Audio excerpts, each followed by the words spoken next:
ಇನ್ನು ಯಾರೆಲ್ಲ 2/11/2029 ತಾರೀಕು ಹುಟ್ಟಿದ್ದೀರಾ ಇವರೆಲ್ಲನೂ ಕೂಡ 2 ಸೀರೀಸ್ ಅಲ್ಲಿ ಬರ್ತೀರಾ. ಸ್ವಲ್ಪ ಶಾಂತಿ ಪ್ರಿಯರು, ಸ್ವಲ್ಪ ಶಾಂತವಾಗಿರಕ್ಕೆ ಇಷ್ಟಪಡ್ತಾರೆ, ಸ್ವಲ್ಪ ಜಾಸ್ತಿ ಕ್ಷಮಿಸೋ ಗುಣಗಳು ಜಾಸ್ತಿ, ಮತ್ತೆ ಇವ್ರ ತಂದೆ ತಾಯಿನ ತುಂಬಾ ಚೆನ್ನಾಗಿ ನೋಡ್ಕೊಂತಾರೆ.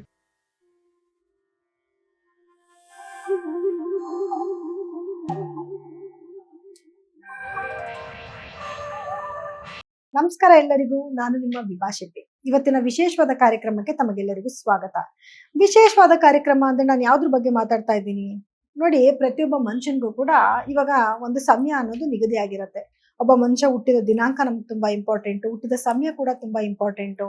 ನಾವೆಲ್ಲೇ ಹೋಗ್ಬೇಕು ಅಂತಂದಾಗೂ ಕೂಡ ನಾವು ಎಷ್ಟು ಗಂಟೆಗೆ ಹೋಗ್ಬೇಕು, ಎಷ್ಟು ಗಂಟೆಗೆ ಮನೆಗೆ ವಾಪಸ್ ಬರ್ತೀವಿ, ಪ್ರತಿಯೊಂದನ್ನು ಕೂಡ ನಾವು ಫಾಲೋ ಅಪ್ ಮಾಡ್ತೀವಿ. ಸೊ ಅಂದ್ರೆ ಯಾವ ಟಾಪಿಕ್ ಬಗ್ಗೆ ಮಾತಾಡ್ತಿದ್ದೀನಿ ಅಂತ ನಿಮ್ಗೆ ಆಲ್ರೆಡಿ ಗೆಸ್ ಆಗಿರುತ್ತೆ. ಅದೇನೆ ನಂಬರ್ಸ್ ಬಗ್ಗೆ ನಾನು ಇವತ್ತು ಮಾತಾಡ್ತಾ ಇದ್ದೀನಿ. ಯಾವ ದಿನಾಂಕದಲ್ಲಿ ಹುಟ್ಟಿದವರ ಭವಿಷ್ಯ ಹೇಗಿರುತ್ತೆ, ಮತ್ತೆ ಅವರು ಯಾವ ರೀತಿಯಾದ ಒಂದು ಕೆಲಸಗಳನ್ನ ಮಾಡಿದ್ರೆ ಅವ್ರ ಜೀವನದಲ್ಲಿ ಏಳಿಗೆ ಆಗತ್ತೆ, ಅಥವಾ ಯಾವ್ದನ್ನ ಮಾಡ್ಲೇಬಾರ್ದು, ಯಾವ ನಂಬರ್ಸ್ನ ಫಾಲೋ ಮಾಡಬೇಕು, ಪ್ರತಿಯೊಂದು ಮಾಹಿತಿನೂ ಕೂಡ ನಾನೀಗ ಕೊಡ್ತಾ ಹೋಗ್ತೀನಿ. ಇನ್ನು ಯಾರೆಲ್ಲ 2/11/2029 ತಾರೀಕು ಹುಟ್ಟಿದ್ದೀರಾ ಇವರೆಲ್ಲನೂ ಕೂಡ 2 ಸೀರೀಸ್ ಅಲ್ಲಿ ಬರ್ತೀರಾ. ಅಂದ್ರೆ ಈ ಡೇಟ್ ಅಲ್ಲಿ ಹುಟ್ಟಿರೋ ಎಲ್ಲರೂ ಕೂಡ 2ನೇ ನಂಬರ್ ಆಡಳಿತದಲ್ಲಿ ಬರ್ತೀರಾ. 2ನೇ ನಂಬರ್ ಅಂತಂದ್ರೇನೆ ಚಂದ್ರನ ಆಡಳಿತದ ನಂಬರ್ಗಳಿದು. ಇವರ ಗುಣ ಸ್ವಭಾವಗಳು ಹೇಗಿರುತ್ತೆ, ಇವ್ರು ಏನೆಲ್ಲ ಮಾಡ್ಬೇಕು, ಏನ್ ಮಾಡಬಾರ್ದು ಅನ್ನೋದ್ರ ಬಗ್ಗೆ ಇನ್ಫಾರ್ಮೇಶನ್ ನಾನು ಕೊಡ್ತೀನಿ. ಸೊ ಮೊದಲನೇದಾಗಿ ಇವರ ಸ್ವಭಾವ ಹೇಗಿರುತ್ತೆ ಅಂತಂದ್ರೆ, ಇವ್ರು ಸ್ವಲ್ಪ ಶಾಂತಿ ಪ್ರಿಯರು, ಸ್ವಲ್ಪ ಶಾಂತವಾಗಿರಕ್ಕೆ ಇಷ್ಟಪಡ್ತಾರೆ, ಮತ್ತೆ ಯಾವಾಗ್ಲೂ ಜಗಳ ಮಾಡ್ಕೊಳ್ಳೋದು ಈ ರೀತಿ ಮಾಡಲ್ಲ. ಸ್ವಲ್ಪ ಜಾಸ್ತಿ ಕ್ಷಮಿಸೋ ಗುಣಗಳು ಜಾಸ್ತಿ ಇವ್ರದ್ದು. ಯಾರೇನೇ ತಪ್ಪು ಮಾಡಿದ್ರು ಕೂಡ ಆ ಕ್ಷಣ ಮನ್ಸಿಗೆ ಬೇಜಾರಾದ್ರೂ ಕೂಡ, ಏನಾದ್ರು ಒಂದೆರಡು ಮಾತಾಡಿದ್ರು ಕೂಡ ಆಮೇಲೆ ಇವರೇ ಕಾಂಪ್ರಮೈಸ್ ಆಗ್ಬಿಟ್ಟು ಅಯ್ಯೋ ಹೋದ್ರು ಹೋಗ್ಲಿ ಬಿಡು ಅನ್ನೋಂಥ ಸ್ವಭಾವ ಜಾಸ್ತಿ ಆಗಿರುತ್ತೆ ಇವ್ರದ್ದು. ಜೊತೆಗೆ ಸ್ವಲ್ಪ ಫ್ಯಾಮಿಲಿ ಕಡೆ ಜಾಸ್ತಿ ಇಂಟ್ರೆಸ್ಟ್, ಫ್ಯಾಮಿಲಿಗೆ ತುಂಬಾ ಆದ್ಯತೆ ಕೊಡ್ತಾರೆ, ಫ್ಯಾಮಿಲಿ ಜೊತೆಲಿ ಇರಕ್ಕೆ ಇಷ್ಟಪಡ್ತಾರೆ, ಫ್ಯಾಮಿಲಿ ಮೆಂಬರ್ಸ್ ಬಗ್ಗೆ ಜಾಸ್ತಿ ಯೋಚನೆ ಮಾಡುವಂಥದ್ದು, ಇದನ್ನೆಲ್ಲಾನು ಕೂಡ ಅವ್ರು ಮಾಡ್ತಿರ್ತಾರೆ. ಜೊತೆಗೆ ಇವ್ರು ಯಾವಾಗ್ಲೂ ಕ್ರಿಯೇಟಿವಿಟಿ ಜಾಸ್ತಿ, ಏನೇ ಕೆಲಸ ಕೊಟ್ಟರು ಕೂಡ ಅದನ್ನ ಕ್ರಿಯೇಟಿವ್ ಆಗಿ ಮಾಡುವಂತ ಗುಣಗಳು ಜಾಸ್ತಿ ಇರುತ್ತೆ ಇವ್ರಿಗೆ. ಮತ್ತೆ ಚೆನ್ನಾಗಿ ಮಾತಾಡುವಂಥವ್ರು, ಒಳ್ಳೆ ಮಾತುಗಾರರಾಗಿರ್ತಾರೆ. ಅವ್ರ ಮಾತು ಕೂಡ ಕೇಳ್ಬೇಕು ಅಂತ ಅನ್ಸುತ್ತೆ, ಯಾಕಂದ್ರೆ ಸಂಗೀತ ಪ್ರಿಯರು ಕೂಡ ಆಗಿರ್ತಾರೆ, ಸಂಗೀತ ಆಡೋರು ಕೂಡ ಆಗಿರ್ತಾರೆ. ಸೊ ಹಾಗಾಗಿ ಅವ್ರ ಮಾತೇ ಒಂಥರ ಕೇಳಕ್ಕೆ ಒಂಥರ ಚೆನ್ನಾಗಿರುತ್ತೆ. ಜೊತೆಗೆ ಕಮ್ಯುನಿಕೇಶನ್ ಸ್ಕಿಲ್ ತುಂಬಾ ಚೆನ್ನಾಗಿರುತ್ತೆ. ಇವ್ರಿಗೆ ಏನಾದ್ರೂ ಒಂದು ವಿಚಾರ ಕೊಟ್ಟು ಇದ್ರ ಬಗ್ಗೆ ಮಾತಾಡಿ ಅಂತಂದ್ರೆ ಅದನ್ನ ಕ್ಲೀನಾಗಿ ಎಕ್ಸ್ಪ್ಲೈನ್ ಮಾಡೋದು, ಎದುರುಗಡೆ ಇರೋ ವ್ಯಕ್ತಿ ಅದನ್ನ ಕ್ಲೀನಾಗಿ ಅರ್ಥ ಮಾಡ್ಕೊಳ್ಳೋದು, ಈ ರೀತಿ ಇರುತ್ತೆ. ಯಾಕಂದ್ರೆ ತುಂಬಾ ಗೋಜಲ್ ಮಾಡ್ಕೊಳ್ಳೋದಿಲ್ಲ, ಒಂಥರ ತುಂಬಾ ರ್ಯಾಶ್ ಆಗಿ ಮಾತಾಡೋದಿಲ್ಲ, ಎಷ್ಟು ಸಾಧ್ಯನೋ ಅಷ್ಟು ಸಾಫ್ಟ್ ಆಗೇ ಮಾತಾಡಕ್ಕೆ ಶುರು ಮಾಡ್ತಾರೆ. ಮತ್ತೆ ಇವ್ರ ತಂದೆ ತಾಯಿನ ತುಂಬಾ ಚೆನ್ನಾಗಿ ನೋಡ್ಕೊಂತಾರೆ. ಪ್ರೀತಿ ವಿಶ್ವಾಸ ಅನ್ನೋದು ಮನೆ ಮಂದಿ ಎಲ್ಲಾರ ಜೊತೆಲೂ ತುಂಬಾ ಚೆನ್ನಾಗಿ ಬಾಂಧವ್ಯ ಇಟ್ಕೊಂತಾರೆ. ಎಸ್ಪೆಷಲಿ ಇವ್ರಿಗೆ ತಂದೆ ತಾಯಿ ಅಂತಂದ್ರೆ ತುಂಬಾ ಗೌರವ, ಪ್ರೀತಿ, ಮರ್ಯಾದೆ ಜಾಸ್ತಿ ಇರತ್ತೆ. ಜೊತೆಗೆ ಇವ್ರಿಗೆ ಏನಾದ್ರು ಕಾಯಿಲೆಗಳಂತ ಬಂದ್ರೆ ಯಾವ ರೀತಿಯಾದ ಡಿಸೀಸ್ ಬರ್ಬೋದು ಇವ್ರಿಗೆ ಅಂತ ನೋಡಿದ್ರೆ, ರಕ್ತಕ್ಕೆ ಸಂಬಂಧಪಟ್ಟಿರುವಂತ ಕೆಲವು ಸಮಸ್ಯೆಗಳು ಬರ್ಬೋದು, ಅಥವಾ ಯಾವಾಗ್ಲೂ ಕೂಡ ಇವ್ರಿಗೆ ಮೂಡ್ ಸ್ವಿಂಗ್ ಆಗ್ತಾ ಇರುತ್ತೆ. ಒಂದು ಸತಿ ಇದ್ದಂಗೆ ಇನ್ನೊಂದ್ ಸತಿ ಇರಲ್ಲ. ಇವ್ರ ಮೂಡ್ ಚೆನ್ನಾಗಿತ್ತು ಅಂತಂದ್ರೆ ಇವ್ರ ಹತ್ರ ಆರಾಮಾಗಿ ಕುತ್ಕೊಂಡು ಮಾತಾಡ್ಬೋದು. ಅಕಸ್ಮಾತ್ ಇವ್ರ ಹತ್ರ ಮೂಡ್ ಚೆನ್ನಾಗಿಲ್ಲ ಅಂತಂದ್ರೆ ಇವ್ರ ಹತ್ರ ಮಾತಾಡೋದಕ್ಕೆ ಆಗೋದಿಲ್ಲ. ಯಾಕಂದ್ರೆ ಒಂಥರ ತುಂಬಾ ಮೂಡಿ ಎಲ್ಲೋ ಒಂದ್ ಕಡೆ ಮೂಲೆಯಲ್ಲಿ ಕುತ್ಕೊಂಡಿರ್ತಾರೆ, ಯಾರ ಹತ್ರನೂ ಮಾತಾಡಕ್ಕೆ ಇಷ್ಟಪಡೋದಿಲ್ಲ. ಈ ರೀತಿ ಸ್ವಭಾವ ಇವ್ರಿಗೆ ಜಾಸ್ತಿ ಆಗಿರುತ್ತೆ. ಬೆಳಗ್ಗೆ ಎಲ್ಲೋ ಹೋಗೋಣ ಅಂತ ತಯಾರಾಗಿರ್ತಾರೆ, ಇನ್ನೊಂದು 2 ಅವರ್ ಬಿಟ್ಬಿಟ್ಟು ಯಾಕೋ ನನಗೆ ಮೂಡ್ ಇಲ್ಲ, ನಾನು ಎಲ್ಲೂ ಹೋಗಲ್ಲ, ಮನೇಲೇ ಇರ್ತೀನಿ ಅಂತ ಇಮ್ಮಿಡಿಯೇಟ್ ಆಗಿ ಮೂಡ್ ಚೇಂಜ್ ಮಾಡ್ಕೊಂಡ್ಬಿಡ್ತಾರೆ. ಇನ್ನ ಕಾಯಿಲೆಗಳು ಅಂತ ಬಂದ್ರೆ ಇವರಿಗೆ ಸ್ವಲ್ಪ ಮೆಂಟಲ್ ಅಪ್ಸೆಟ್ ಜಾಸ್ತಿ ಆಗುತ್ತೆ, ಬೇಗ ಹರ್ಟ್ ಆಗ್ಬಿಡ್ತಾರೆ ಇವರು. ಯಾರಾದ್ರೂ ಏನಾದ್ರು ಅಂತ ಅಂದ್ಬಿಟ್ರೆ ಅದು ತುಂಬಾ ದೊಡ್ಡ ವಿಚಾರ ಅಲ್ಲದೆ ಹೋದ್ರು ಕೂಡ ಇಡೀ ದಿನ ಅದ್ರ ಬಗ್ಗೆನೇ ಯೋಚನೆ ಮಾಡಿ ಹೆಲ್ತ್ ಹಾಳು ಮಾಡ್ಕೊಂಡ್ಬಿಡ್ತಾರೆ. ಇದೇ ಮೇಜರ್ ಪ್ರಾಬ್ಲಮ್ ಇವ್ರಿಗೆ ಬರುವಂತದ್ದು.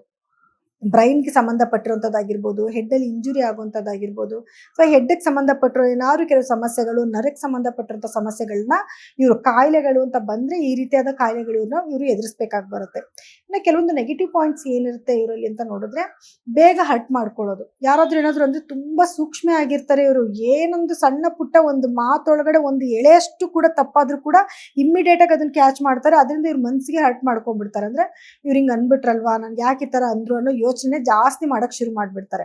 ಇನ್ನ ಸ್ವಲ್ಪ ಸುಳ್ಳು ಹೇಳೋದು ಕೂಡ ಜಾಸ್ತಿ ಆಗಿರುತ್ತೆ ಇವರು. ಕೆಲವೊಂದು ವಿಚಾರಗಳಲ್ಲಿ ಏನಾಗುತ್ತೆ, ಒಬ್ರಿಗೆ ಹರ್ಟ್ ಆಗುತ್ತೆ ಅಂದಾಗ ನೇರವಾಗಿ ಮಾತಾಡುವಂತ ವ್ಯಕ್ತಿತ್ವ ಇವ್ರದ್ದು ಆಗಿರೋದಿಲ್ಲ.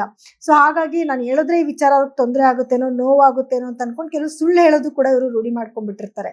ಅಂದ್ರೆ ಯಾವಾಗ್ಲೂ ಸುಳ್ಳೇ ಹೇಳ್ತಿರ್ತಾರೆ ಅಂತಲ್ಲ, ಸಮಯ ಸಂದರ್ಭಕ್ಕೆ ಒಬ್ರಿಗೆ ಹರ್ಟ್ ಆಗುತ್ತೆ ಅನ್ನೋ ಕಾರಣಕ್ಕೆ ಸುಳ್ಳು ಹೇಳ್ತಾರೆ ಇವರು. ಜೊತೆಗೆ ಜಾರ್ಕೊಳ್ಳುವಂತ ಸ್ವಭಾವ ಜಾಸ್ತಿ ಆಗಿರತ್ತೆ. ಅಂದ್ರೆ ಇವಾಗ ನೋಡಿ, ಕೆಲವರು ಯಾವ್ದಾನ ವಿಚಾರ ಬಂತು ಅಂದ್ರೆ ಫೈಟ್ ಮಾಡಕ್ ರೆಡಿ ಇರ್ತಾರೆ. ಬಟ್ ಇವ್ರಿಗೆ ಏನಂದ್ರೆ ಆ ಸ್ವಭಾವ ಇವ್ರಿಗಿಲ್ಲ. ನಿಂತ್ಕೋಬೇಕು, ಮಾತಾಡ್ಬೇಕು, ಜಗಳ ಮಾಡ್ಬೇಕು ಅನ್ನೋದು ಇಷ್ಟ ಇಲ್ಲ.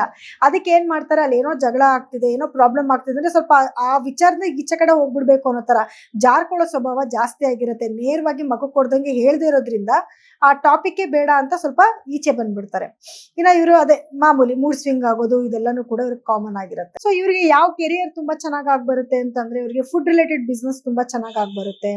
ಆಮೇಲೆ ಕಮ್ಯುನಿಕೇಶನ್ ಫೀಲ್ಡ್ ಅಲ್ಲಿ ಇವ್ರಿಗೆ ತುಂಬಾ ಚೆನ್ನಾಗಿದೆ. ಪ್ರತಿದಿನ ಏನೋ ಕೌನ್ಸಿಲ್ ಮಾಡ್ತಾರೆ, ಯಾರಿಗೋ ಒಬ್ರಿಗೆ ಏನಾದ್ರು ಒಂದು ಬುದ್ಧಿವಾದ ಹೇಳುವಂಥದ್ದು, ಈ ರೀತಿಯಾದ ಕೆಲಸಗಳೇನಾದ್ರು ಮಾಡ್ತಾರೆ ಅಂದ್ರೆ ತುಂಬಾ ಚೆನ್ನಾಗಿ ಇವ್ರಿಗೆ ಆಗ್ಬರುತ್ತೆ. ಜೊತೆಗೆ ಇವ್ರಿಗೆ ಲಿಕ್ಕರ್ ಬಿಸ್ನೆಸ್ ಕೂಡ ತುಂಬಾ ಚೆನ್ನಾಗಿ ಆಗ್ಬರುತ್ತೆ. ಅಂದ್ರೆ ವಾಟರ್ ರಿಲೇಟೆಡ್ ಬಿಸ್ನೆಸ್ ಅಥವಾ ಏನಾದ್ರು ಟೀ ಕಾಫಿ ಅಂಗಡಿಗಳು ಇಟ್ಕೊಳ್ಳುವಂಥದ್ದು, ಜ್ಯೂಸ್ ಸೆಂಟರ್ಸ್ ಓಪನ್ ಮಾಡ್ಕೊಳ್ಳುವಂಥದ್ದು, ದೊಡ್ಡ ದೊಡ್ಡ ಹೋಟೆಲ್ಸ್ ನ ಓಪನ್ ಮಾಡ್ಕೊಳ್ಳುವಂಥದ್ದು, ಅಥವಾ ಟ್ರಾವೆಲ್ ಬಿಸ್ನೆಸ್ ಮಾಡುವಂಥದ್ದು, ಇದೆಲ್ಲಾನು ಕೂಡ ಇವರಿಗೆ ತುಂಬಾ ಚೆನ್ನಾಗಿ ಆಗ್ಬರುವಂಥದ್ದು. ಮುಖ್ಯವಾಗಿ ವ್ಯವಸಾಯ ಕೂಡ ತುಂಬಾ ಚೆನ್ನಾಗಿ ಆಗ್ಬರುತ್ತೆ. ಗಿಡಗಳನ್ನ ಪೋಷಣೆ ಮಾಡುವಂಥದ್ದು, ಅದರಿಂದ ಒಳ್ಳೆ ಆದಾಯ ತೆಗೆಯುವಂಥದ್ದು, ಇದೆಲ್ಲವೂ ಕೂಡ ಇವರಿಗೆ ಆಗ್ಬರುವಂತ ಕೆಲಸಗಳು.